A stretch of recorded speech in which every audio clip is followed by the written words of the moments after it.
Volvemos a nuestro país. La ministra del Trabajo, María José Saldívar, informó que el 95% de las empresas que se están acogiendo a la Ley de Protección del Empleo son micro y pequeñas empresas, pymes. Pero ¿cómo opera esta ley? ¿A quién beneficia? Para hablar de este tema y después despejar muchas dudas, también abrimos nuevamente nuestro hashtag Noticias24, las redes sociales de Canal 24 Horas y TVN. Nos acompaña a esta hora de la tarde Luis Lizama, experto en Derecho Laboral del Departamento del Trabajo y Seguridad Social de la Universidad de Chile. Luis, bienvenido a TVN, Canal 24 Horas, muy buenas tardes.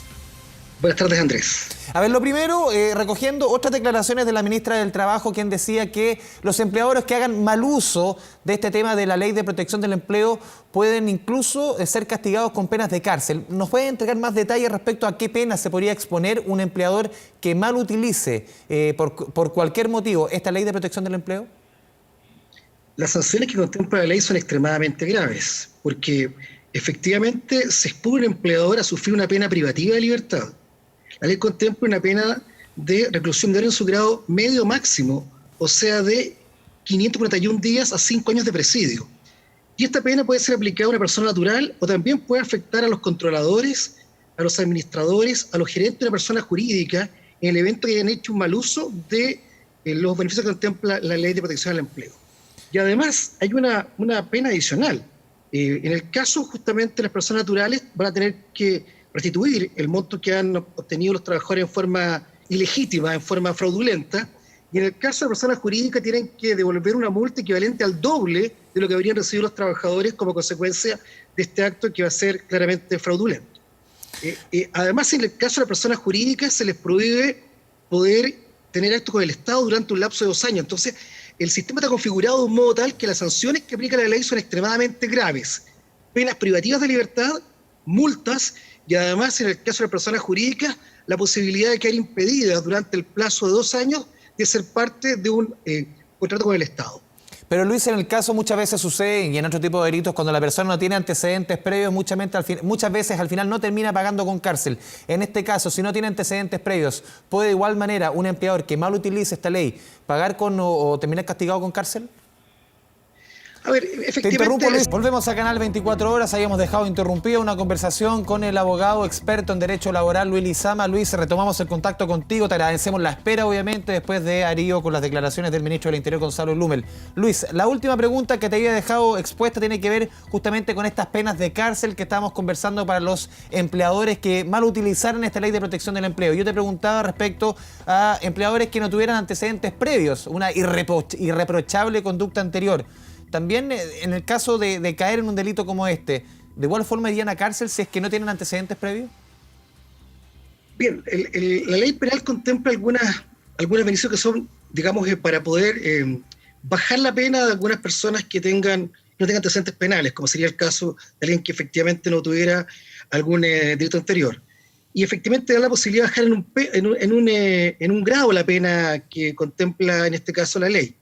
Ahora, yo creo que se presenta lo siguiente, que es bastante curioso que esta ley establezca una sanción para las personas jurídicas. La sanción está prevista para lavado de activos, para tráfico de drogas. O sea, estamos estableciendo un delito extremadamente grave, incorporando, digamos, justamente este fraude en el uso de prestaciones con cargo al seguro de cesantía por esta ley COVID-19, de modo tal de que yo creo que para los jueces va a ser bastante fuerte la circunstancia justamente que el legislador ha previsto una sanción que es una pena privativa de libertad respecto a una conducta que se considera evidentemente reprochable en la medida en que se estaría haciendo un uso indebido de beneficios fiscales o beneficios de otros trabajadores o empleadores de una manera fraudulenta o una manera, digamos, irregular. Luis, además que las multas son especialmente graves. En el sentido que hay que pagar el doble del monto que habría conseguido el trabajador con cargo, digamos, al fondo solidario o a la cuenta individual sin tener derecho a aquella prestación.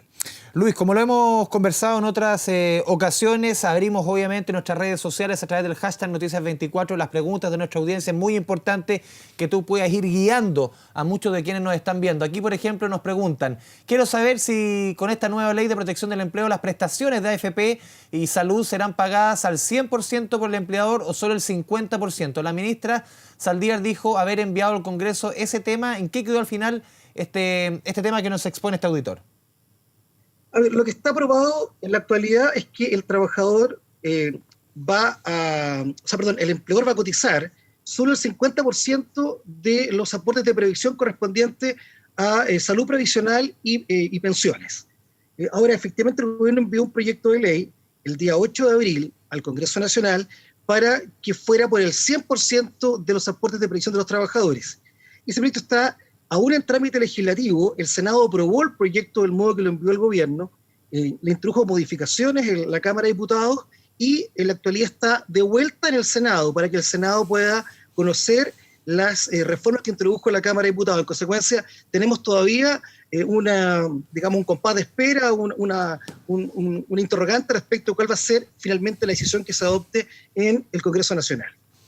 Revisamos otras preguntas. Luis Lizama, ya está el turno, un amigo de la casa, experto en Derecho Laboral del Departamento de Trabajo y Seguridad Social de la Universidad de Chile, siempre guiando a nuestra audiencia por este camino del empleo tan sensible en esta coyuntura. Nos preguntan acá: mi jefe me está pidiendo firmar un anexo de contrato con fecha a partir del 1 de abril con reducción de jornada al 50%. Sin embargo, hemos trabajado todo el mes las 45 horas semanales. ¿Pueden aclararme si esto lo pueden hacer los empleadores? A ver, del punto de vista jurídico, claramente no.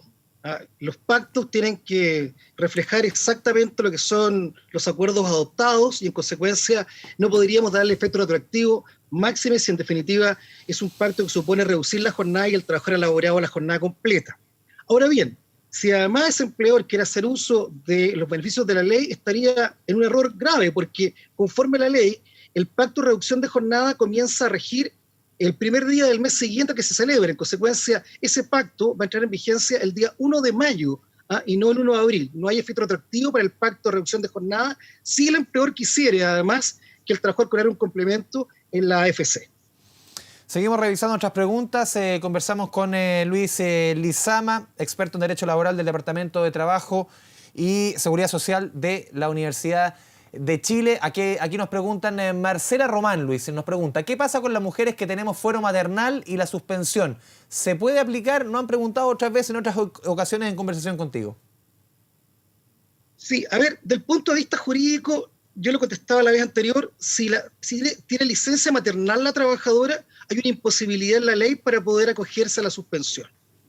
En consecuencia, tendríamos que distinguir si la trabajadora que goza del fuero se encuentra además con licencia de maternidad, ya sea la licencia, digamos, del del postnatal o el prenatal parental. En ese caso, si está con licencia maternal, esa trabajadora no puede ser acogida al régimen de suspensión de la ley de protección al empleo. Otra pregunta que nos llega, Luis, a través del hashtag Noticias24. Muchas preguntas nos llegan, un tema súper demandante a través de nuestras redes sociales. Soy dueño de una EIRL, no sé a qué se refiere. Y también estoy contratado pagándome la AFC cada mes. ¿Puedo optar a la nueva ley? ¿Qué es una EIRL? Para explicarle un poquito a la audiencia. Claro. Es una empresa individual de responsabilidad limitada, es una sociedad unipersonal. O sea, la propia persona es a la vez, digamos, la que constituye la suerte sociedad. Ya. Y en consecuencia se autocontrata. El empleador es la IRL y él, como persona natural, es justamente el trabajador. Si está contratado, digamos, podría acogerse, digamos, a la ley en la medida en que efectivamente satisfaga la condición prevista por digamos, la ley en el sentido de la suspensión. Él tendría que demostrar hechos que han afectado total o parcialmente la actividad de la empresa y en consecuencia hace posible suspender hasta por un lapso de 6 meses ese vínculo laboral entre la IRL y el trabajador. Seguimos revisando otras preguntas. Luis Lizama, abogado experto en materias laborales. Aquí nos pregunta Scarlett Navarrete: para ingresarnos a la AFC, ¿debemos firmar algún anexo? Soy educadora, trabajé hasta el 9 enviando material para la casa.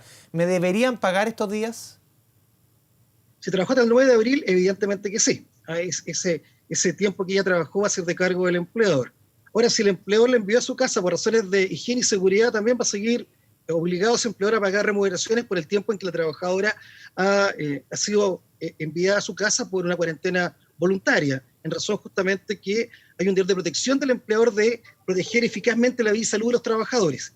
Ahora bien, del punto de vista de la suspensión, hay que distinguir si la suspensión es de pleno derecho, o sea, se encontraba ella trabajando en una comuna que estaba en cuarentena, aislamiento, estaba prohibida la actividad que ella desarrollaba, en ese caso, el que va a afectar el trámite es justamente el empleador y va a tener que subir esta información a la AFC con una declaración jurada en la cual tiene que detallar, digamos, que efectivamente se encuentra en la condición que la ley prevé para que goce este beneficio. De no ser así, tiene que pactar con su empleador una suspensión del contrato de trabajo, en cuyo caso se requiere que ella acuerde con su trabajador esta suspensión convencional, y en ese caso será el empleador el que va a subir la declaración jurada en la cual ella y su empleador justamente acuerdan esta suspensión y establecen el hecho que lo faculta a gozar de esos beneficios. Revisamos otras preguntas de nuestros auditores a través del hashtag Noticias24, las redes sociales de Canal 24 Horas. Aquí nos pregunta Bet Barría, Luis. Si dan cuarentena en la comuna que vivo, ¿mi empleador me debe pagar los días no trabajados a causa de la cuarentena? A ver, habrá que distinguir, digamos, si efectivamente la actividad que ella desarrolla se encuentra en aquella zona geográfica en la cual hay cuarentena, ella podría justamente estar beneficiada por la suspensión legal en la medida en que la actividad laborativa se desarrolla en una comuna que se encuentra justamente bajo esta medida de aislamiento. De otro modo, ella tendría que suspender la actividad con su empleador para justamente permitirle gozar de estas prestaciones con cargo al seguro de desempleo. ¿Por qué razón? Porque sí. la ley se refiere a la zona geográfica en la que justamente se produce la, digamos, suspensión de la actividad, el cierre de la actividad, el aislamiento de la actividad. Y destacar también el punto de que, por ejemplo, una persona que puede tener cuarentena en su comuna donde vive, pero trabaja en una comuna donde no hay cuarentena, y ahí justamente donde debe el empleador pedir este permiso especial a través de comisaría virtual para que esa persona se pueda trasladar a su trabajo. El empleador. Exactamente, el que está encargado de efectuar el trámite es el empleador. Seguimos revisando otras preguntas, Luis Lizama, respecto a este tema de la Ley de Protección del Empleo. A ver, Rodrigo Arévalo nos pregunta: hola, ¿el empleador puede obligar al trabajador a tomarse vacaciones? Buena pregunta. Sí, a ver, del punto de vista jurídico, en principio, no, porque el feriado anual debe ser acordado entre las partes, entre el trabajador y el empleador. Es un acuerdo de voluntades. La única opción que tendría un empleador para obligar a un trabajador a tomarse vacaciones es que le otorgue a todos los empleados de la empresa o un establecimiento, una sección, lo que se llama técnicamente un feriado colectivo. Es un feriado de un mínimo de 15 días hábiles en que todos los trabajadores, tengan o no derecho a vacaciones, se van por estos 15 días hábiles de vacaciones. Es la única circunstancia en la que un empleador podría obligar a un trabajador a tomarse vacaciones. De otro modo, en la regla general se requiere el acuerdo del trabajador para que esta persona tome su feriado anual. Ya, seguimos revisando. Esta es un comentario más que una pregunta, Luis, a través del hashtag Noticias24. Mi hija con 10 semanas de embarazo la obligaron a acogerse a la ley. A ver, es que yo insisto en el tema. El sistema jurídico que desarrolló esta ley es bastante particular, porque lo que establece en términos objetivos es que la fuerza mayor se produce solo cuando la autoridad, mediante una declaración, una resolución, un decreto, fija que determinada área geográfica se encuentra aislada, en cuarentena, alguna actividad está cerrada, está suspendida, hay un cordón sanitario, o hay toque de queda. Vale decir, el tema central es que en ese caso en particular, cuando la autoridad adopta una decisión, en forma automática se genera la suspensión. O sea, la fuerza mayor no es la enfermedad, es la decisión de la autoridad, la cuarentena, para ir bien al callo. O sea, tiene que haber un acto de autoridad que afecte la actividad productiva del empleador en la zona geográfica determinada. En ese caso en particular, o sea, si la trabajadora laboraba, por ejemplo, en un restaurante en la comuna de Los Condes durante la cuarentena, en ese caso, por el solo Ministerio de la Ley, se encuentra suspendido el vínculo laboral y no requiere la trabajadora aceptar la suspensión. De no ser así, por ejemplo, si estamos hablando de un restaurante ubicado en otro lugar, que no esté en cuarentena, en ese caso, lo que se requiere técnicamente es un acuerdo, un pacto entre las partes para suspender el vínculo laboral. O sea, la ley ha establecido una claridad respecto de fuerza mayor cuando la autoridad define, y en los demás casos se requiere que las partes lo acuerden, que las partes lo pacten. No se puede imponer por parte del empleador, porque efectivamente la única opción es la que la ley ha fijado como tal, que es que la autoridad haya fijado que cierta zona geográfica se encuentra en cuarentena, aislada, cordón sanitario, toque de queda, cerrada la actividad. Luis, vamos con la última pregunta que nos llega a través del hashtag Noticias24. Los honorarios, ¿podemos acogernos al seguro de cesantía? Definitivamente no. Este seguro solamente beneficia al trabajador dependiente, el que tiene contrato de trabajo. Hoy ha anunciado el gobierno un paquete de medidas para justamente los independientes, porque está pendiente ese tema, porque en la medida en que hasta ahora solamente, digamos, se han buscado medidas paliativas que benefician a la fuerza de trabajo formal, esto es, al que tiene contrato de trabajo y que además está afiliado al seguro de cesantía. Luis Lizama, muchas gracias por esta conversación, experto en materia laboral, muchas gracias por esta conversación con Canal 24 Horas. Muy buenas tardes. Buenas tardes, Andrés, muchas gracias a ustedes.